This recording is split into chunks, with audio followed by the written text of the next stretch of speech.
안 돼요, 선생님. 제발 그런 말씀 다 거짓말이라고 말해주세요. 나의 결혼은 너무 오래 졸여 수분이 전부 증발해버린 냄비 바닥에 눌어붙은 고구마 피레 같았다.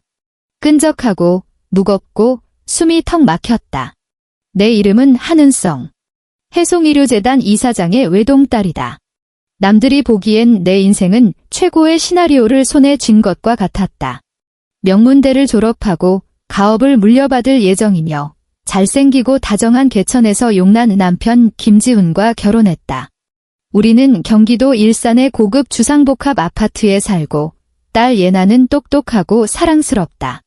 주말마다 우리는 드라마 속 한 장면처럼 차를 몰고 교회로 캠핑을 떠났고 SNS에 평화로운 일상을 담은 사진을 올리며 부러움을 샀다. 하지만 나만이 알고 있었다. 값비싼 현관문이 닫히고 나면 내가 어떤 나날을 보내고 있는지를.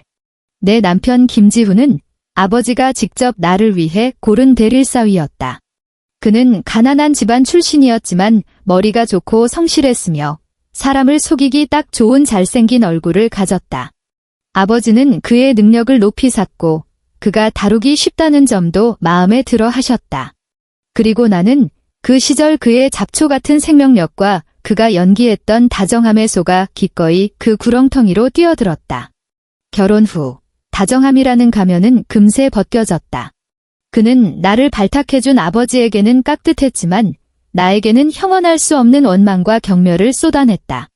그는 나, 그리고 우리 한씨 집안이 돈으로 자신의 자존심을 거세했다고 생각했다. 그 굴욕감은 독침처럼 그의 마음속에 깊이 박혔고 그는 다시 그 독침으로 매일같이 나를 찔렀다. 한은성, 넌 돈 쓰는 거 말고 할 줄 아는 게 뭐야? 내가 회사에서 얼마나 많은 놈들 눈치를 보는지 알기나 해. 그는 술에 취하면 붉어진 눈으로 내게 으르렁거렸다. 당신이 과장된 게 순전히 당신 힘인 줄 알아? 우리 아빠 아니었으면 당신 지금도 광화문 빌딩 어딘가에서 커피나 타고 있었을 거라고. 나 역시 지지 않고 맞받아쳤다. 격렬한 다툼 뒤에는 더욱 긴 냉전이 이어졌다. 집안의 모든 일은 내 책임이 되었다. 그는 이 남자는 밖에서 사업에 힘써야 한다는 이유로 어떤 집안일에도 손대지 않았다.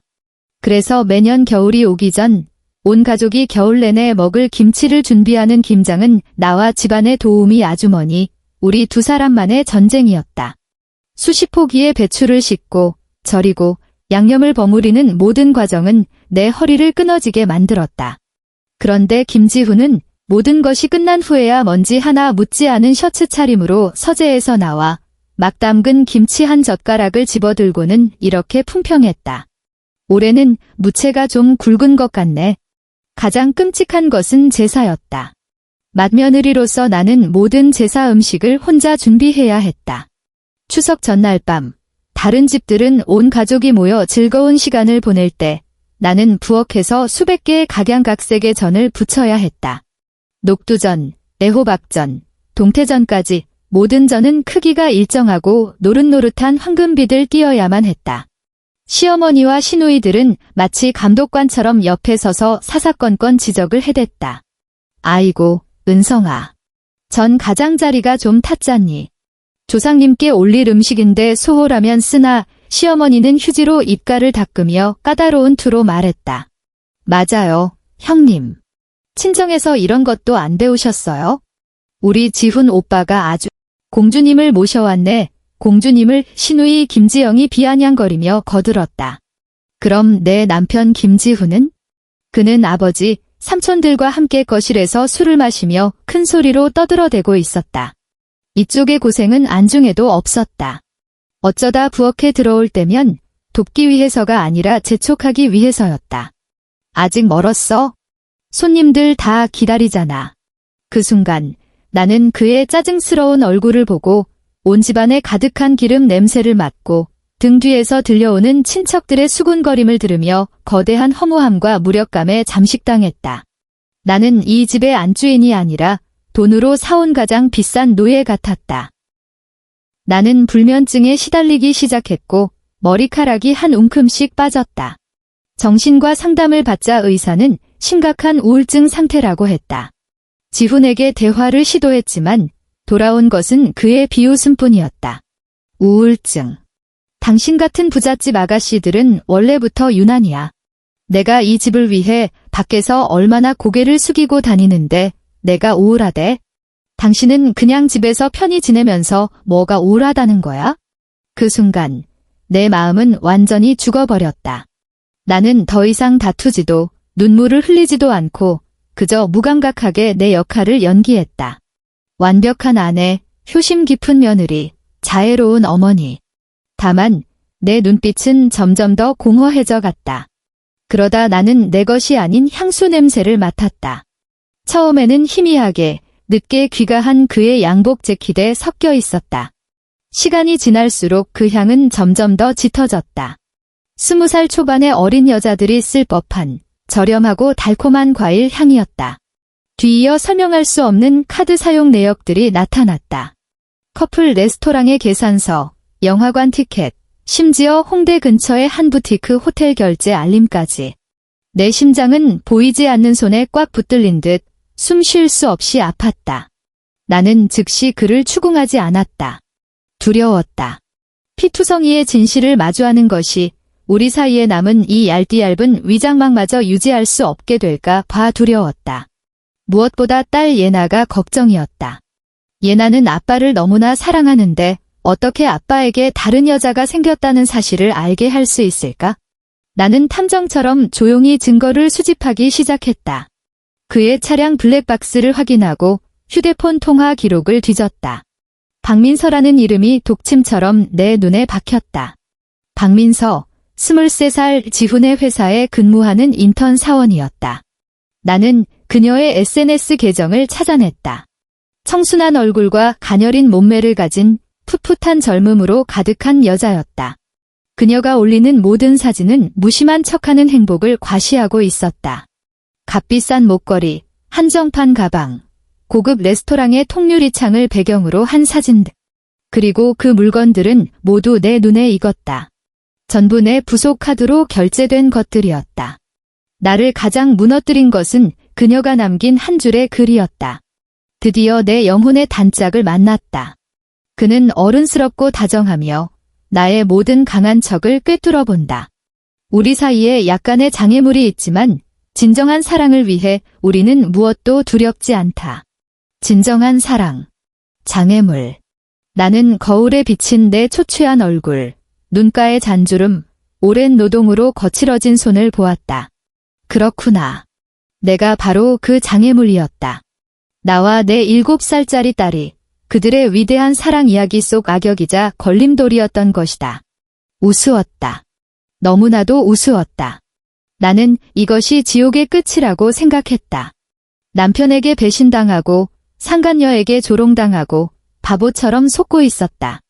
나는 수만 가지 방법으로 이 모든 것을 터뜨리는 상상을 했다.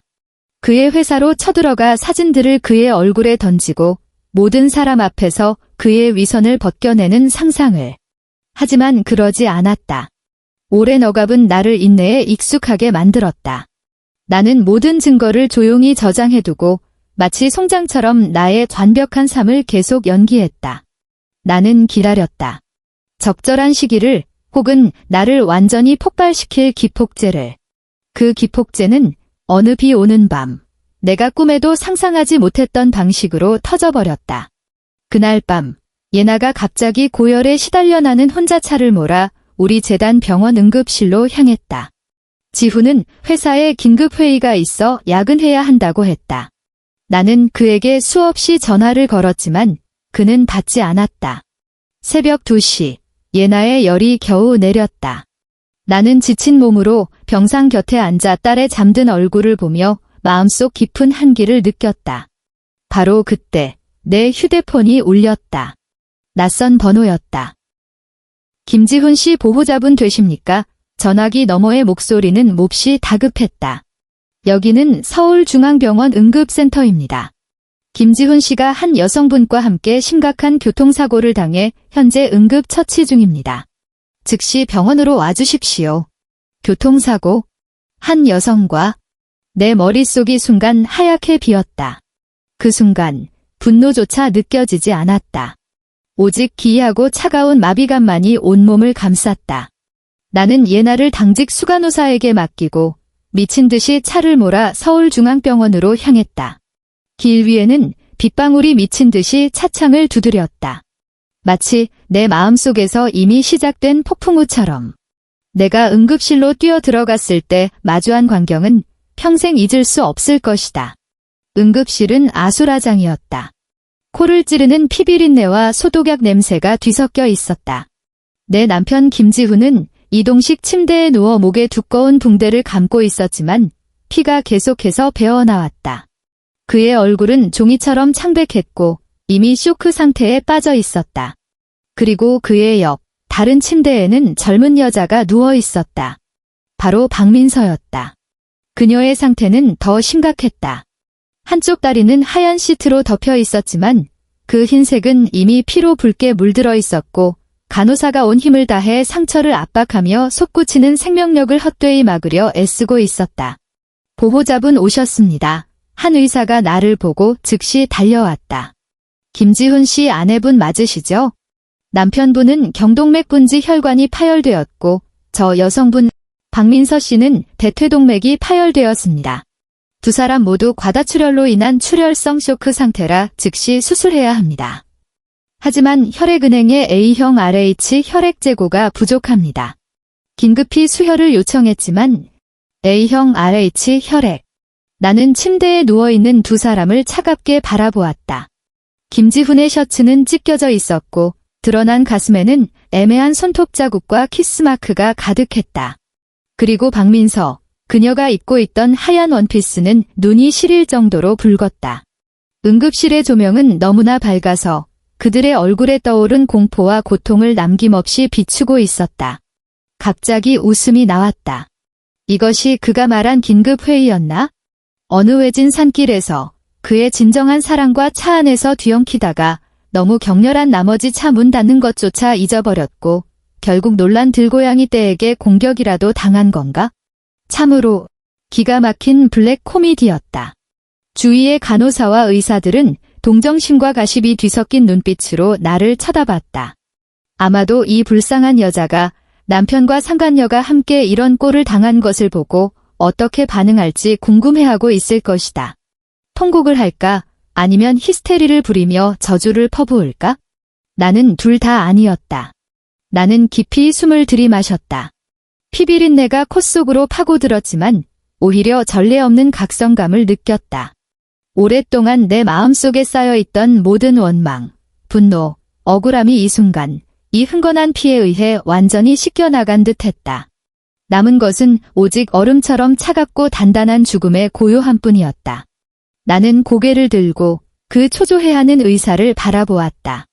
그는 우리 해송의료재단 산하병원 의사라 나를 알고 있었다. 나를 기사장님 따님이라 불렀다. 박 선생님 운의 목소리는 나 자신도 놀랄 만큼 이상하리만치 차분했다. 저는 한은성 해송의료재단 이사장입니다. 지금부터 이 두 환자의 치료는 제가 전적으로 책임지겠습니다. 모두가 얼어붙었다. 나는 김지훈의 침대 앞으로 다가가 몸을 숙여 핏기 없는 그의 얼굴을 들여다보았다. 나는 이 얼굴을 사랑했고 증오했다. 하지만 지금은 아무런 감정도 없었다. 그는 내게 그저 처리해야 할 의료사고일 뿐이었다. 나는 몸을 일으켜 주위를 둘러보고 추호의 의심도 허용하지 않는 어조로 나의 첫 번째 지시를 내렸다. 비용은 고려하지 마십시오. 결과도 고려하지 마십시오. 내 시선은 똑같이 창백한 박민서의 얼굴을 스쳤고 나 자신도 모르는 사이 입가에 희미한 미소가 걸렸다. 우리 병원의 최고의 자원을 동원하고 연락 가능한 모든 전문가를 부르세요. 제 요구는 단 하나입니다. 나는 잠시 말을 멈추고 한 글자 한 글자 힘주어 말했다. 전력을 다해 살려내세요. 그리고 수술 전에 두 사람 모두 가장 상세한 전신검사를 진행해 주세요. DNA 단위까지 정밀한 보고서가 필요합니다. 그렇다. 살려야 한다. 반드시 살려내야 한다. 어떻게 그들을 이토록 쉽게 죽게 내버려 둘 수 있겠는가? 죽음은 그들에게 너무 값싼 대가다. 나는 그들을 살려서 똑똑히 정신이 든 채로 자기 자신이 어떻게 파멸해가는지를 직접 목격하게 만들 것이다. 그들이 직접 연출한 이 막장극의 클라이맥스는 이제 막 시작되었을 뿐이다. 그리고 나, 한은성은 이 대서사시의 유일하고도 최종적인 감독이 될 것이다. 응급실의 조명은 창백하게 내 얼굴을 비추었고 나는 내 표정이 분명 끔찍하리라는 것을 느낄 수 있었다. 그것은 지옥의 심연에서 기어나온 뼛속까지 시린 냉정을 품은 표정이었다. 김지훈, 박민서. 나의 심판정에 온 것을 환영한다. 수술실의 붉은 등이 켜졌다. 마치 피에 굶주린 눈처럼 복도의 모든 것을 냉담하게 주시하고 있었다. 나는 다른 가족들처럼 초조하게 복도를 서성이지도 의자에 주저앉아 울지도 않았다. 그저 조용히 서 있었다. 등을 꼿꼿이 펴고 팔짱을 낀 채 감정 없는 조각상처럼. 내 아버지 해송의료재단 한 회장께서 소식을 듣고 달려오셨다. 비서를 대동하고 황급히 걸어오는 그의 얼굴에는 감출 수 없는 분노와 나에 대한 일말의 죄책감이 서려 있었다. 은성아, 아버지는 내 곁으로 와서 내 어깨를 두드리며 지친 목소리로 말했다. 이야기는 들었다. 그 자식, 걱정 마라. 아빠가 전부 처리해주마. 전부 처리한다. 그게 무슨 뜻일까?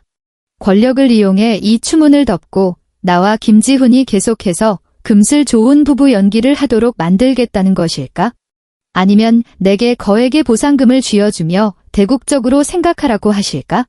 나는 명령에 익숙한 아버지의 얼굴을 보며 문득 헛웃음이 나왔다. 지난 수십 년간 아버지는 내게 최고의 물질적 조건을 제공하고 모든 장애물을 치워주는 것이 최고의 사랑이라고 믿어오셨다. 아버지는 친히 나를 이 황금 새장 속에 밀어넣었고 이제 새장이 부서지자 그저 어떻게 하면 더 체면을 차리며 새장을 수리할 수 있을지 고민하고 계신 것이다. 아빠와 나는 고개를 돌려 아버지를 평온하게 바라보았다. 이 일은 제가 직접 처리할게요. 내 목소리는 담담했지만 그 안에는 거부할 수 없는 단호함이 깃들어 있었다. 아버지는 잠시 멈칫하셨다. 늘 순종적이던 딸의 눈에서 이토록 낯설고 차가운 빛을 보신 것은 처음이실 것이다. 내가 어떻게 처리하려는 거냐? 아직 생각 안 해봤어요. 나는 거짓말을 했다. 사실 병원으로 오는 길에 이미 광기 어리면서도 명확한 계획이 내 머릿속에서 완성되었다. 하지만 어떻게 되든 우선은 저들을 살려야 해요. 아버지는 침묵하셨다. 나를 깊이 들여다보시더니 결국 한숨을 내쉬며 말씀하셨다. 알겠다. 병원 쪽은 내가 알아서 하마. 필요한 게 있으면 언제든 말해라. 아버지는 아신 것이다. 그의 딸이 더 이상 그의 보호가 필요한 어린 소녀가 아니라는 것을. 이 폭풍은 나 자신의 전쟁이었고 나는 내 손으로 직접 싸워야만 했다. 시간은 1분 1초가 더디게 흘러갔다. 수술실 안은 사신과의 싸움터였고 수술실 밖은 내 내면 세계가 완전히 재건되는 현장이었다.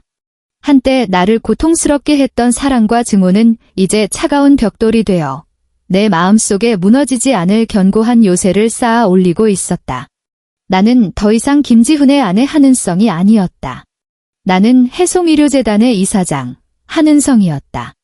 나는 병원 내부 시스템을 열어 김지훈과 박민서의 전자의무 기록을 확인했다. 화면에 나타난 목 부위 약 5cm 길이의 불규칙한 열상, 근육층까지 손상, 외경정맥 분지 파열, 왼쪽 대퇴부 내측 약 8cm 길이의 열상, 대퇴동맥 주간 파열 같은 끔찍한 설명들을 보았지만 이 차가운 의학 용어들은 내 마음에 어떤 파문도 일으키지 못했다. 내 관심은 다른 곳에 있었다. A형, RH 나는 나지막이 읊조렸다. 이것은 판다 혈행이라고도 불리는 매우 희귀한 혈액형이다. 한국에서 이 혈액형을 가진 인구 비율은 0.1%도 되지 않는다. 김지훈이 이 혈액형이라는 것은 알고 있었다. 결혼 전 건강검진 때 의사가 특별히 주의를 주었었다. 그런데 박민서도 세상에 이렇게 우연한 일이 있을 수 있을까? 똑같이 희귀한 혈액형을 가진 두 사람이 불륜 관계 때문에 동시에 수술대 위에 오르게 되다니? 내 손끝이 차가운 휴대폰 화면 위를 스쳤다. 직업적인, 거의 본능에 가까운 직감이 전류처럼 내 뇌를 관통했다. 아니, 이건 단순한 우연이 아니야. 나는 검사실 황 주임에게 내선 전화를 걸었다. 황 주임님, 저 한은성입니다. 아, 이사장님. 무슨 일이십니까? 황 주임의 목소리는 다소 놀란 듯했다. 방금 응급실로 들어온 과다출혈 환자 2명. 김지훈 씨와 박민서 씨의 수술 전 혈액 샘플 아직 남아 있습니까? 네, 규정상 일정 기간 보관하고 있습니다. 좋습니다. 나는 우리 둘만 들을 수 있도록 목소리를 낮췄다. 지금 이사장 자격으로 그 2 샘플에 대해 가장 긴급하고 포괄적인 유전자 연관성 분석을 요청합니다.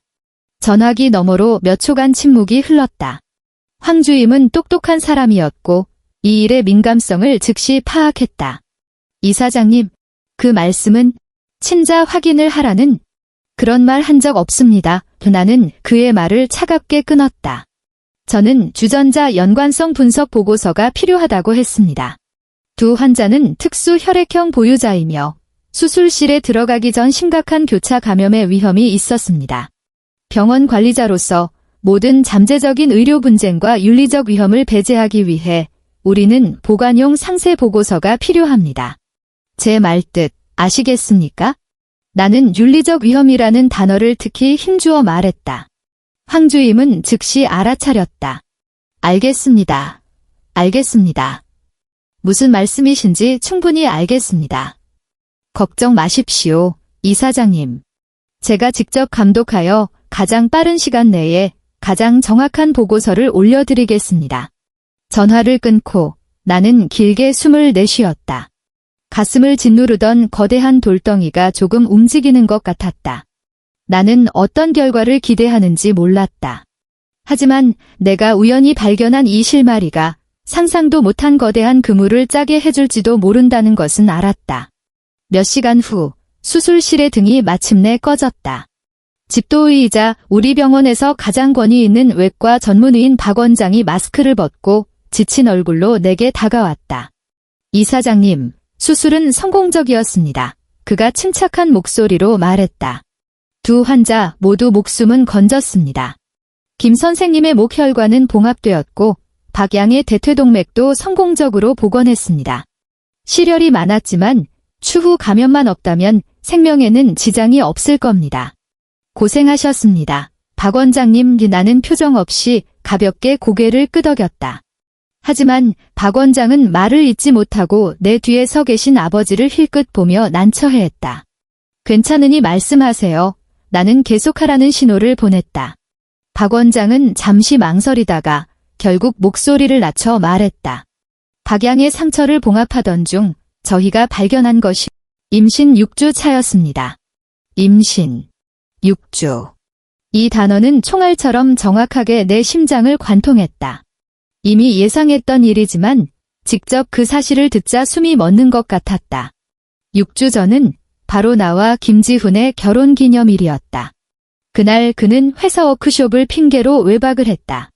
알고 보니 그의 진정한 사랑과 함께 사랑의 결실을 만들고 있었던 것이다.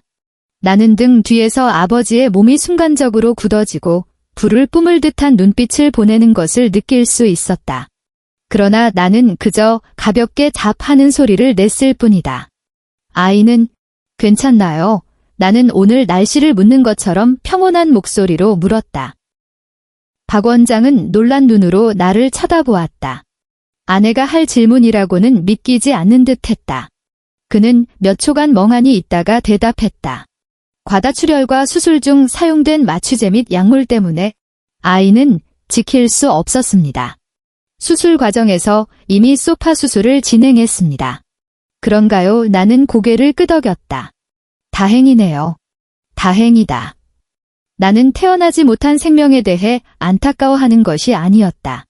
그저 이 연극의 대본이 내가 기대하는 방향으로 한치의 오차도 없이 흘러가는 것 같아 다행이라고 생각했을 뿐이다. 그 아이가 없으면 내 계획은 더 순수하고 더 깔끔해질 것이다. 김지훈과 박민서가 수술실에서 나와 VIP 집중치료실로 옮겨졌다. 그들은 나란히 누워 온몸에 각종 튜브를 꽂고 차가운 기계에 연결되어 있었다. 그들은 너무나 연약하고 무력해 보였다. 마치 폭풍우에 맞아 땅에 떨어진 어린 새들처럼. 나는 병실 유리창 밖에서 조용히 그들을 지켜보았다. 아버지가 내 곁으로 와서 낮은 목소리로 말했다. 은성아, 집에 가서 좀 쉬어라. 여긴 내가 있을게. 나는 고개를 저었다. 아니요, 아빠. 전 여기서 저들이 깨어나는 걸 기다릴 거예요. 나는 내 눈으로 직접 그들이 깨어나는 것을 봐야 했다. 나는 내 눈으로 직접 그들이 사랑을 위한 순교라는 낭만적인 환상에서 차갑고 뼈에 사무치는 현실의 지옥으로 추락하는 것을 봐야 했다. 밤은 점점 깊어졌다. 병원 복도는 텅 비고 고요했으며 오직 기계가 내는 단조로운 삐삐 소리만이 다가올 어떤 순간을 위한 카운트다운처럼 울려 퍼지고 있었다. 나는 휴대폰을 꺼내 박민서라는 이름의 SNS 계정을 열었다. 그녀와 김지훈의 달콤한 사진들을 보고 그녀가 쓴 사랑에 미친 글들을 읽었다. 그리고 나는 그녀의 개인 프로필을 눌렀다. 출생지, 부산. 고아. 내 시선은 고아라는 두 글자에 머물렀다. 한 가지 생각이 검은 번개처럼 내 머릿속의 모든 안개를 갈라놓았다. 나는 즉시 내 비서에게 메시지를 보냈다. 모든 인맥을 동원해서 박민서라는 여자에 대해 즉시 조사해. 23살, 부산 출신, 고아. 출생부터 지금까지의 모든 자료가 필요해. 특히 친부모가 누군지. 메시지가 전송되었다. 나는 휴대폰을 집어넣고 다시 병실 안에 두 사람을 바라보았다. 김지훈의 아버지, 즉 내 시아버지는 젊은 시절 바람기가 심한 사람이었다. 나는 시어머니가 수없이 불평하는 것을 들었다. 그가 밖에 여자가 한둘이 아니었다고.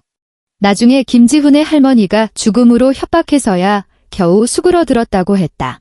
그리고 김지훈의 아버지는 젊은 시절 마침 부산에서 꽤 오랫동안 근무한 적이 있었다. 하나하나의 우연들이 마치 흩어진 진주알처럼 보이지 않는 실에 의해 천천히 꿰어지고 있었다. 터무니없을 정도로 황당하지만 동시에 지극히 합리적으로 보이는 가능성이 내 마음속에서 점점 더 선명해졌다. 나는 웃었다. 이 폭풍이 닥친 이후 처음으로 진심에서 우러나온 웃음이었다. 다만 그 웃음에는 한 톨의 온기도 없이 끝없는 냉기와 조롱만이 가득했다. 김지훈, 나의 좋은 남편. 당신은 당신의 그 비참한 자존심을 구원해줄 진정한 사랑을 찾았다고 생각했겠지? 아니, 당신은 아마 모를 거야? 당신이 필사적으로 붙잡으려 했던 그 구명지피, 실은 당신 자신의 운명을 옥죄는 교수형 밧줄이었다는 것을. 결과를 기다리는 이틀은 내 인생에서 가장 긴 48시간이었다. 나는 집에 가지 않고 병원에서 마련해준 스위트룸에 머물렀다. 나는 정밀하게 작동하는 기계처럼 병원의 일상 업무를 처리하고 서류에 서명하고 화상회의를 했다. 모두들 내가 일로써 고통을 잊으려 한다고 생각했지만 오직 나만이 알고 있었다. 나는 다가올 결전을 위해 힘을 비축하고 있다는 것을. 나는 매일 ICU 병동 밖에 잠시 서 있었다. 두꺼운 유리를 사이에 두고 그 사랑에 미친 두 사람을 지켜보았다. 그들은 여전히 의식불명 상태였지만 현대의학의 도움으로 생체 징후는 점차 안정되어 갔다. 김지훈의 가족들이 왔다. 내 시어머니는 나를 보자마자 달려들어 내 손을 붙잡고 통곡하기 시작했다. 은성아, 내 며느리. 이게 대체 어떻게 된 일이냐? 우리 지훈이가 어쩌다 이런 일을 당했단 말이냐? 그녀는 마치 자기 아들만이 유일한 피해자인 것처럼 콧물 눈물을 쏟아냈다. 어머니, 진정하세요. 지훈 씨는 괜찮을 거예요. 나는 내 손을 빼내며 서먹하고 정중하게 말했다. 그 여우 같은 년이 내 아들을 망쳤어. 시어머니는 박민서를 저주하기 시작했다. 우리 지훈이는 그렇게 착실한 애인데 분명 그 되바라진 년이 꼬드긴 거야. 은성아, 너 절대 지훈이랑 이혼하면 안 된다. 걘 그냥 한순간 실수한 거야. 걔 마음속에 가장 사랑하는 사람은 너랑 얘나뿐이라고. 나는 흥분으로 일그러진 그녀의 얼굴을 보며 극도의 아이러니를 느꼈다. 착실하다고. 김지훈이. 그가 착실하다면 이 세상에 위선적인 남자는 없을 것이다. 신우이 김지영도 옆에서 거들었다. 맞아요, 형님. 남자들 한 번쯤 실수할 수도 있죠. 오빠가 형님 때문에 목숨까지 잃을 뻔했는데 그 여자는 뭐예요? 부모도 없는 고아 주제에 어떻게 형님이랑 비교를 해요? 부모도 없는 고아. 그 말은 열쇠처럼 다시 내 머릿속에 어떤 스위치를 켰다. 나는 그들과 논쟁하지 않고 그저 담담하게 말했다. 지금 그런 말 하긴 너무 일러요. 가장 중요한 건 지훈 씨가 먼저 회복하는 거예요. 나는 최고의 간병인을 붙여 그들을 돌보게 하고 가장 비싼 영양제를 제공했다. 나는 김지훈의 몸이 거대한 정신적 폭풍을 견딜 수 있을 만큼 가장 빠른 속도로 회복되도록 해야 했다. 박민서에게도 마찬가지로 최고의 간호를 제공했다. 나는 심지어 세심하게 간호사를 시켜 그녀의 머리맡에 신선한 백합 꽃다발을 놓아두게 했다.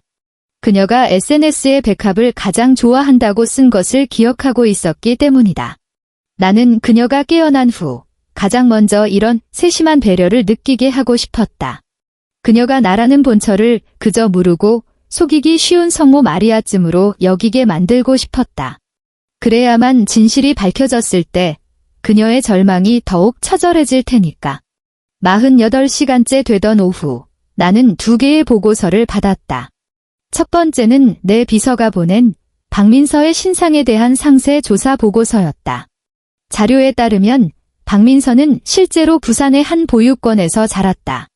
그녀의 어머니는 이선영이라는 이름으로 24년 전 한 개인 병원에서 그녀를 낳은 후 유기했다. 이선영은 당시 부산의 한 고급 룸살롱 종업원이었고 임신으로 해고된 후 혼자 아이를 낳고는 종적을 감췄다. 그리고 그 룸살롱은 바로 내 시아버지 김용철이 당시 가장 자주 드나들던 유흥업소였다. 내 비서는 심지어 당시 이선영과 함께 일했던 옛 동료를 찾아내기까지 했다. 그 동료는 이선영의 당시 연인이 현대중공업 부산지사의 고위 간부였던 김시성을 가진 남자였다고 증언했다. 김용철, 내 시아버지의 당시 직책은 바로 현대중공업 부산지사의 부서장이었다. 모든 단서가 하나의 결론을 가리키고 있었다. 내 심장이 뛰기 시작했다. 긴장해서가 아니라 곧 수수께끼가 풀릴 것이라는 흥분 때문이었다. 나는 휴대폰을 쥔 손이 뜨거운 낙인처럼 느껴졌다. 바로 그때 검사실 황 주임에게서 전화가 걸려왔다. 이사장님, 그의 목소리에는 억누를 수 없는 충격과 공포가 섞여 있었다. 보고서가 나왔습니다. 말씀하세요. 내 목소리는 건조하고 잠겨 있었다. 유전자 염기서열 대조 결과 황 주임의 목소리가 떨리고 있었다. 김지훈 씨와 박민서 씨는 북의 단상군 유전자 표지가 고도로 일치합니다. 추가적인 친권 지수 계산 결과 두 사람은 아버지가 같은 이복남매일 확률이 99.9999%입니다. 우르릉. 창밖에서 천둥이 쳤다. 폭우가 쏟아져 내렸다. 나는 전화를 든 채 창가에 서서 유리창을 타고 구불구불 흘러내리는 빗물을 보았다. 마치 일그러져 우는 얼굴을 보는 것 같았다. 나는 웃었다. 처음에는 소리 없이, 그러다 점점 더 크게, 억누를 수 없이 터져나오는 웃음이었다. 웃다 보니 눈물이 흘렀다. 내가 우는 건지 웃는 건지 알 수 없었다. 다만 지난 20여 년간 받아온 모든 억울함, 모든 억압, 모든 분노가 이 순간, 이 시원한 웃음소리에 모두 씻겨나가는 것 같았다. 황당하다. 얼마나 황당한가. 얼마나 절묘한 아이러니인가. 김지훈, 나를 무시하고, 우리 한씨 집안을 무시하고, 오로지 자신을 증명하고 소위 순수한 사랑을 찾고 싶어 했던 당신. 당신은 온 세상을 헤매다 결국 찾아낸 영혼의 단짝이 알고 보니 세상에 버려졌던 당신의 친동생이었구나. 너희는 너희가 상상 초월의 사랑 비극을 연기하고 있다고 생각했겠지? 아니, 너희가 연기한 것은 인류의 상식을 뒤엎는 윤리 막장극이었다. 나는 눈물을 닦았다. 얼굴의 미소는 순식간에 사라지고 그 자리에 절대적인 냉정이 들어섰다. 황 주임님. 네, 이사장님. 이 보고서는 최고 기밀로 분류하세요. 저와 주임님 외에 세 번째 사람이 알아서는 안 됩니다. 아시겠습니까? 알겠습니다. 알겠습니다. 종이 보고서는 즉시 제 사무실로 가져오세요. 네. 전화를 끊자 온몸에 피가 끓어오르는 것 같았다. 복수의 퍼즐은 가장 중요한 조각을 맞췄다. 이제 내가 할 일은 무대를 설치하고 막을 올린 다음 조용히 이 멋진 쇼를 감상하는 것이다. 그날 밤 김지훈이 먼저 깨어났다. 마치 기운이 가시자 그는 힘없이 눈을 떴다. 나는 그의 침대 곁에 앉아 사과를 깎고 있었다. 은성 씨, 그의 목소리는 쉬어 있었고 믿을 수 없다는 듯 했다. 그는 아마도 깨어나면 나의 질책과 저주를 마주할 것이라 생각했지. 이런 현모양처 같은 모습은 상상도 못했을 것이다.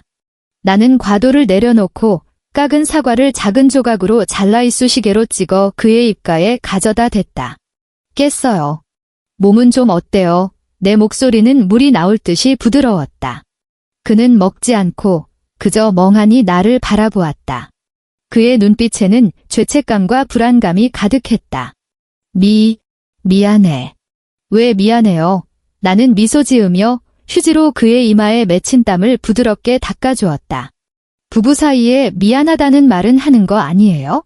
당신은 지금 몸조리 잘하는 게 제일 중요해요. 회사에는 아빠가 이미 말씀해 두셨으니 안심하고 쉬어요. 나의 배려와 관용은 그를 더욱 어쩔 줄 모르게 만들었다. 그는 몸을 일으키려 애쓰며 다급하게 물었다. 민서는 어때? 괜찮아. 보라. 깨어나자마자 가장 먼저 걱정하는 것은 그의 진정한 사랑이다. 내 마음에는 한 점의 파문도 일지 않았다. 그 애도 괜찮아요. 나는 계속 미소 지으며 말했다.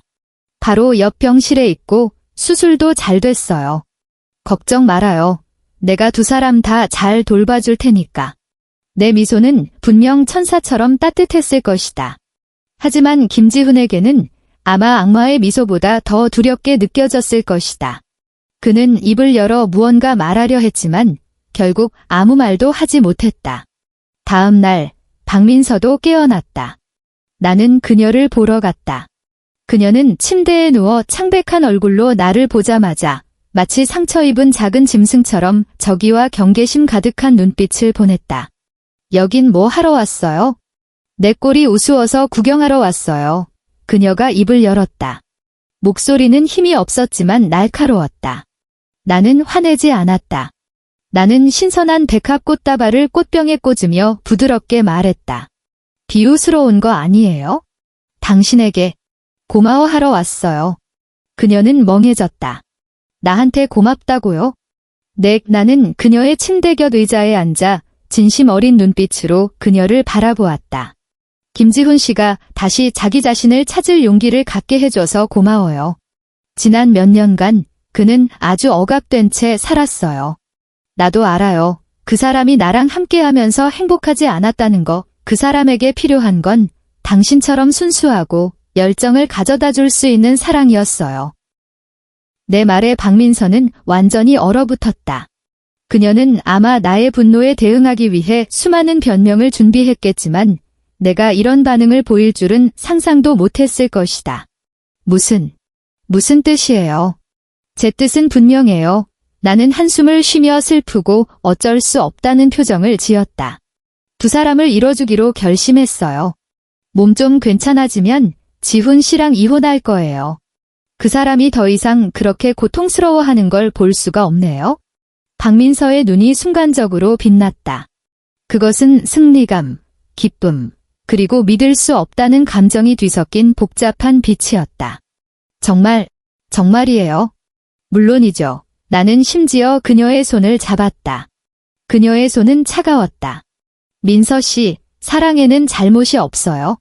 저는 그저 잘못된 시간에 그 사람을 만났을 뿐이에요. 당신이야말로 그의 운명의 상대인 거죠. 앞으로 그 사람 잘 부탁해요. 나 자신도 역겨움을 느끼는 말을 마친 후 나는 자리에서 일어나 병실을 나섰다. 내가 돌아선 순간 등 뒤에서 꽂히는 시선이 경계심에서 완전한 경멸과 만족감으로 바뀌었음을 느낄 수 있었다. 좋아. 물고기가 미끼를 물었다. 이제 이 위대한 사랑이 가장 화려한 마지막 인사를 고할 시간이다. 나는 간호사에게 부탁해 그들을 각자의 1인실에서 같은 2인 VIP 병실로 옮기게 했다. 명분은 서로를 돌보며 감정을 증진시키기 편하게 하기 위함이었다. 김지훈과 박민서는 당연히 기뻐 날뛰었다. 그들은 아마 이것이 나라는 어리석은 자네가 그들의 진정한 사랑을 위해 길을 터주는 것이라고 생각했을 것이다. 그들은 드디어 함께할 수 있게 되었다. 나의 감시가 없으니 그들은 거리낌 없이 서로의 마음을 나누고 아름다운 미래를 꿈꿀 수 있었다. 그리고 나는 병실 안에 내 신복을 시켜 미리 설치해둔 연기 감지기로 위장한 초소형 카메라를 통해 이 모든 것을 조용히 감상하고 있었다. 지훈 오빠, 그 여자 정말 우리랑 이혼해 줄까요? 박민서가 침대에 누워 기대에 찬 목소리로 물었다. 그럴 거야. 분명히 김지훈은 그녀의 손을 잡고 연민과 깊은 애정이 담긴 눈빛으로 말했다. 은성이는 것만 강한 척하는 여자야. 내가 단호하게 나가면 결국엔 타협할 수밖에 없어. 민서야, 미안해. 고생 많았지? 퇴원하면 바로 서류 정리하고 우리 결혼하자. 내가 세상에서 가장 성대한 결혼식 열어줄게. 널 세상에서 가장 행복한 신부로 만들어줄 거야. 지훈 오빠, 박민서는 감동에 벅차 눈물을 글썽였다. 그럴 줄 알았어요. 오빠는 날 실망시키지 않을 거라고 믿었어요. 그들은 마치 온 세상에 둘만 남은 것처럼 서로를 꼭 껴안았다. 나는 모니터 화면 속 이 감동적인 장면을 보며 입가의 미소를 더욱 차갑게 만들었다. 행복, 신부, 아니, 나의 사랑하는 남편, 나의 사랑하는 돌캣, 내가 너희를 위해 준비한 것은 결혼식이 아니야. 성대하기 짝이 없는 장례식이지. 너희를 완전히 매장시켜 영원히 재기할 수 없게 만들 사회적 죽음의 장례식. 좋은 구경은 이제 곧 시작될 것이다. 결전의 순간은 햇살이 눈부신 어느 오전으로 정했다. 햇살이 블라인드 틈으로 스며들어 병실 안에 얼룩덜룩한 그림자를 드리웠다. 따뜻하고 평화로워 보이는 풍경이었다. 김지훈과 박민서의 기색은 한결 좋아져 있었다. 그들은 침대에 기대에 앉아 내가 직접 끓여준 전복죽을 한 그릇으로 나눠 먹고 있었다. 그 모습은 마치 신혼부부를 그린 유화처럼 다정했다. 지훈 오빠, 이 죽 진짜 맛있다. 오빠 와이프 음식 솜씨는 좋네. 박민서가 한 입 먹고 애교 섞인 목소리로 말했다. 그 말투에는 승리자의 과시가 섞여 있었다. 걔가 할 줄 아는 게 그런 것뿐이지. 김지훈은 경멸하듯 입술을 삐죽였다. 민서야, 앞으론 내가 매일 더 맛있는 거 해줄게. 정말. 나 기억해 둘 거예요. 그들은 주위에 아무도 없는 것처럼 희희낙낙하며 내가 병실 문 앞에 서 있는 것을 전혀 눈치채지 못했다.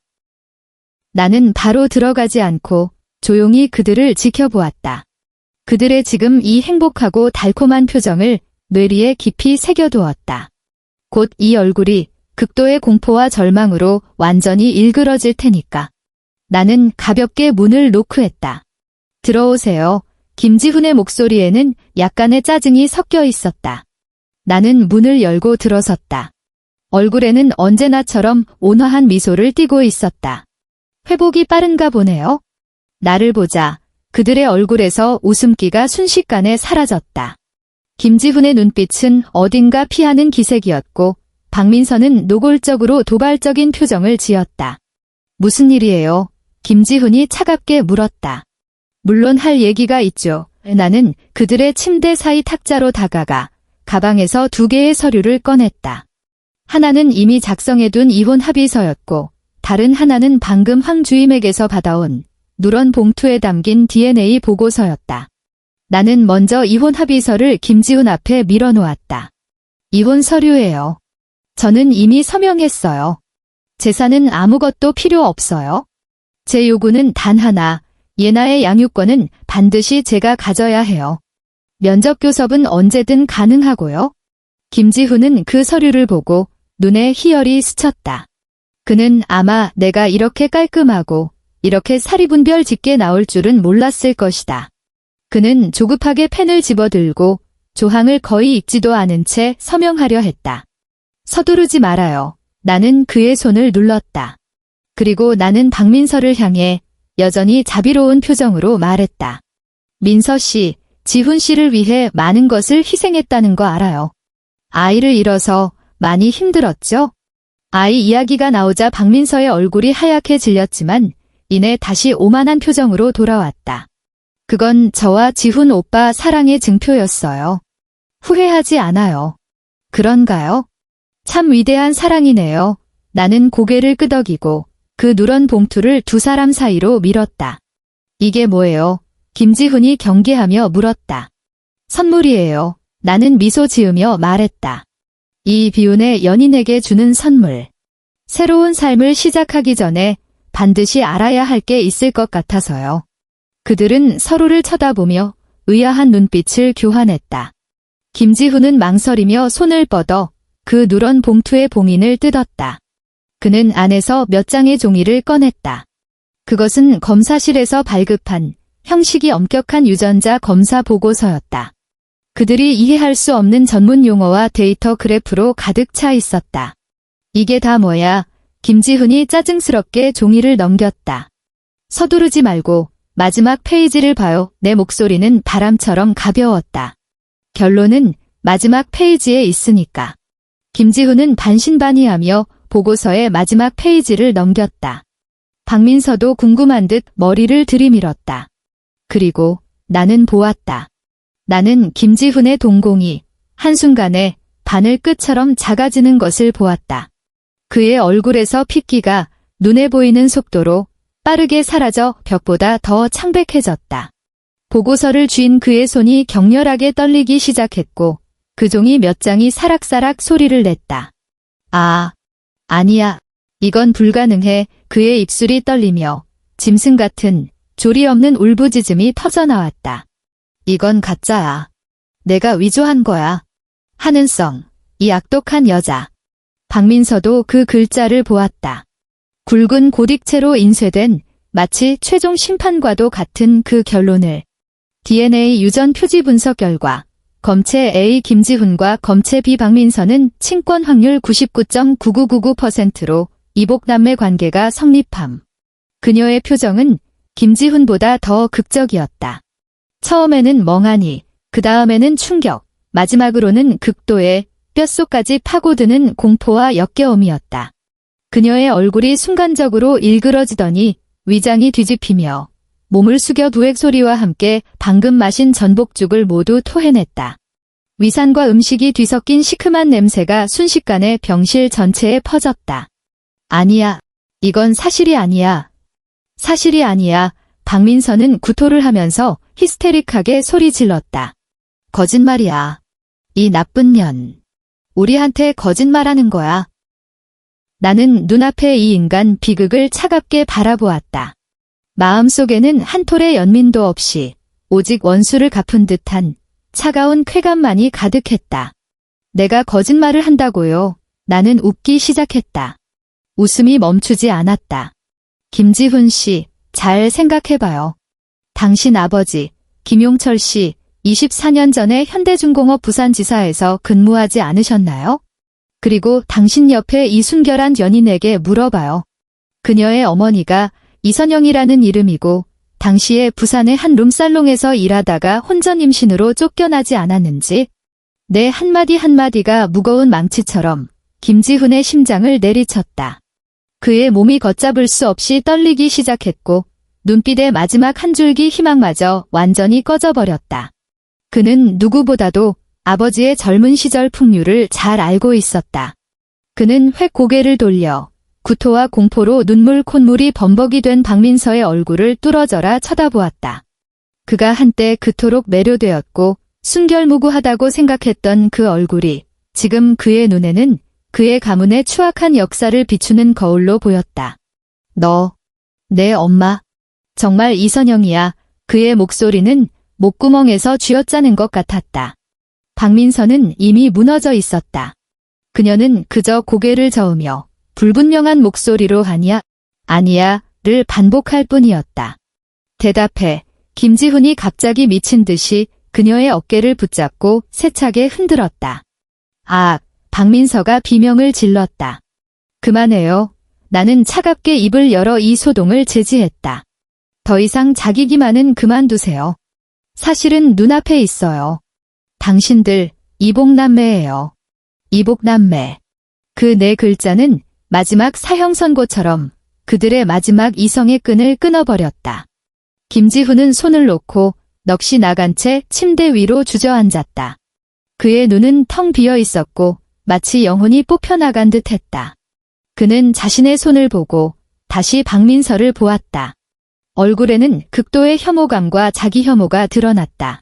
그는 그들 사이의 그 모든 친밀함, 그 모든 사랑의 맹세, 그 모든 뒤엉켰던 밤들을 떠올렸다. 한때 그를 자랑스럽게 했던 모든 혈정과 사랑이 이제는 악취를 풍기는 근친상간의 쓰레기 더미로 변해버렸다. 아! 김지훈이 갑자기 절망의 극한에 다다른 포효를 터뜨렸다. 그는 침대에서 벌떡 일어나 마치 통제불능의 야수처럼 온 힘을 다해 반대편 벽으로 머리를 들이받았다. 쿵 하는 둔탁한 소리와 함께 그는 힘없이 바닥으로 미끄러져 내렸고 이마에서 순식간에 피가 흘러내렸다. 간호사들이 소리를 듣고 달려 들어왔고 병실은 순식간에 아수라장이 되었다. 그리고 나는 그저 제자리에 조용히 서서 이 모든 것을 차갑게 방관하고 있었다. 자살. 너무 늦었어. 이제 죽음은 너에게 사치가 되어버렸다. 나는 휴대폰을 꺼내 한 번호로 전화를 걸었다. 전화기 너머는 한국에서 가장 유명한 시사주간지 시사포커스의 편집장이자 아버지의 오랜 친구였다. 여보세요. 한 이사장님이십니까? 접니다. 이 편집장님, 내 목소리는 평온하고 또렷했다. 제가 단독 기사거리가 하나 있습니다. 병원 내부에서 일어난 지극히 심각한 윤리적 사건에 관한 겁니다. 대한민국 전체를 뒤흔들 만한 사랑과 배신, 혈연과 금기에 관한 슬픈 이야기죠. 나는 간호사들이 허둥지둥 이동식 침대에 실어 나르는 김지훈과 바닥에 주저앉아 이미 정신이 나간 그의 친동생을 보며 입가에 잔인한 미소를 지었다. 김지훈, 박민서. 너희의 사회적 죽음은 이제 막 시작되었을 뿐이다. 다음 날 대한민국 전체가 발칵 뒤집혔다. 시사포커스는 재벌가 사위와 인턴 사원의 금지된 사랑, 교통사고가 밝혀낸 충격적인 이복남매의 비극이라는 제목으로 무려 8면에 걸쳐 이 경악스러운 추문을 상세히 보도했다. 기사는 매우 교묘하게 작성되었다. 그것은 연민 어린 제3자의 시각으로 가난한 집안 출신의 대릴사위가 어떻게 재벌가의 압박 속에서 숨막혀 하다가 마찬가지로 불쌍한 신세의 젊은 고아 여성에게서 위안을 찾게 되었는지를 이야기했다. 그들은 진정한 사랑을 찾았다고 믿었지만 운명은 엄청난 장난을 쳤다. 그들은 놀랍게도 아버지가 같은 이복남매였던 것이다. 기사에는 내 이름이 직접 언급되지 않고 해송의료재단 이사장 한모 씨로만 지칭되었다. 그리고 나는 전체 이야기 속에서 인내하고 강인하며 결국 잔혹한 현실을 마주해야만 했던 동정심을 유발하는 피해자로 그려졌다. 기사는 또한 무심코 모자이크 처리된 DNA 보고서 사진과 마찬가지로 모자이크 처리된 김지훈과 박민서의 교통사고 현장 구조 당시 사진을 첨부했다. 그 애매한 상처들, 그 낭패스러운 모습은 모든 독자들이 한편의 기막힌 대서사실을 상상하기에 충분했다. 돌 하나가 1000개의 물결을 일으켰다. 이 기사는 마치 원자폭탄처럼 대한민국 사회 전체를 폭발시켰다. 인터넷, 텔레비전, 신문 등 모든 매체가 미친 듯이 이 사건을 퍼나르고 토론했다. 세상에, 현실이 드라마보다 더하네. 저 남매 진짜 역겹다. 진정한 사랑이라는 깃발까지 내걸고 제일 불쌍한 건 본처 아니야? 바람 맞았는데 알고 보니 상대가 신우이? 그 김지훈이라는 놈은 완전 쓰레기네. 처가살이하면서 만족도 모르고 꼴 좋다. 듣자 하니 그 여자는 고아라는데 좀 불쌍하긴 하지만 그렇다고 남의 가정 파괴하고 근친상간하는 이유가 될 순 없지. 김지훈과 박민서는 하룻밤 사이에 사랑에 미친 비극의 연인에서 대한민국에서 가장 악명 높은 근친상간 남매가 되었다. 그들의 이름, 그들의 사진은 모자이크 처리되었음에도 불구하고 많은 네티즌들에 의해 금세 신상이 털려 모든 곳으로 퍼져나갔다. 그들은 역사의 치욕의 기둥에 못 박혔고 국민적인 웃음거리가 되었다. 김지훈의 가족들은 추문이 터진 직후 가장 먼저 병원으로 달려왔다. 하지만 그들은 아들을 문병하러 온 것이 아니라 관계를 끊기 위해 온 것이었다. 내 시아버지 김용철, 이 비극을 초래한 장본인은 병원 복도에서 모든 언론사 기자들 앞에서 눈물을 흘리며 선언했다. 나 김용철은 이렇게 부끄러움을 모르는 아들을 둔 적이 없습니다. 오늘부로 김지훈과 부자 관계를 끊겠습니다. 시어머니도 통곡하며 거들었다. 우리 집안이 정말 무슨 죄를 지었는지. 우리도 저 짐승 같은 놈한테 속았어요.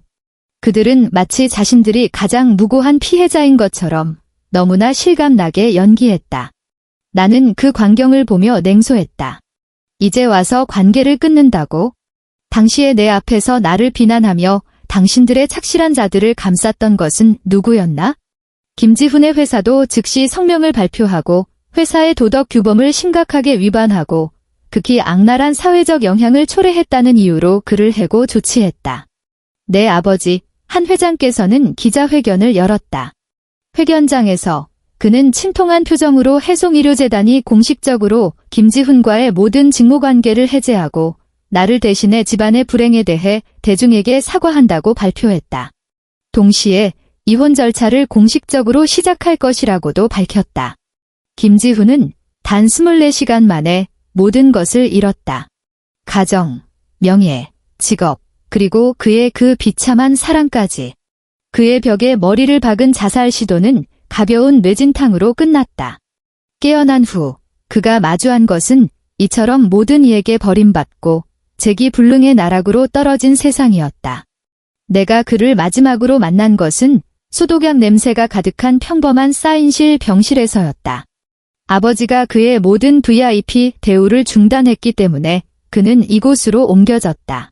그는 침대에 누워 이마에 붕대를 감고 텅 빈 눈으로 천장을 바라보고 있었다.